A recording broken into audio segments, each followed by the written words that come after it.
Halo semuanya, selamat datang di podcast Suara Kami, Suara Masyarakat. Tempat ngobrol santai tapi penuh makna. Gua Farhan Nasril Hazami dengan akhiran NIM 198.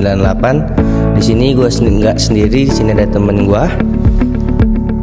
Ya, di sini ada gua Rafa Putri Ramadanti dengan akhiran NIM 204. Hari ini kita bakal bahas satu topik yang sering banget kejadian di sekitar kita tapi jarang dibahas serius, yaitu tentang body shaming. Nah betul, terkadang kita nggak sadar ya tentang komentar kecil kita ke orang lain tentang penampilan orang bisa berdampak besar banget bagi orang lain itu. Padahal komunikasi itu bukan cuma ngomong, tapi juga soal bagaimana kita sebagai manusia menghargai sesama manusia yang lain, bukan menjudge salah satunya. Nih ya, contohnya simpel banget. Ada teman yang baru masuk kelas, terus ada nyeletuk, makin gendut ya. Menurut temennya sih itu dia bercanda. Tapi dalam hati, bisa jadi teman kita itu sakit hati loh. Body shaming itu termasuk bentuk komunikasi negatif yang bisa merusak kepercayaan diri seseorang.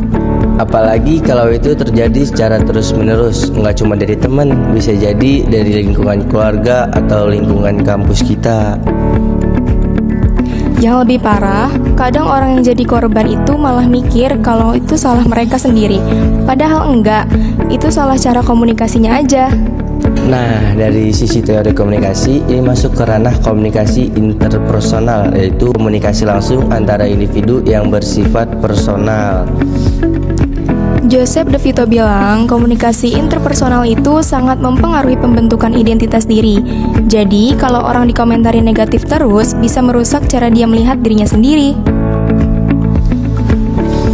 Nah, belum lagi kalau kita ngomong dengan nada yang nyinyir atau pakai gestur yang merendahkan. Itu merupakan bagian dari komunikasi nonverbal yang dampaknya juga gede banget. Jadi penting banget buat sadar bahwa setiap kata dan ekspresi kita tuh punya pengaruh.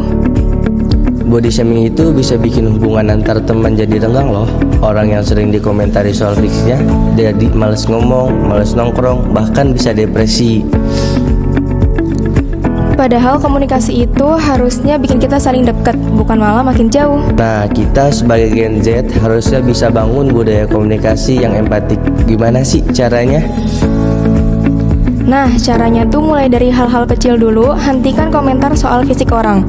Ganti dengan pujian yang membangun kayak, kamu kelihatan semangat banget hari ini. Atau, keren deh kamu, udah berani tampil percaya diri. Dan kalau kita salah, jangan gengsi minta maaf.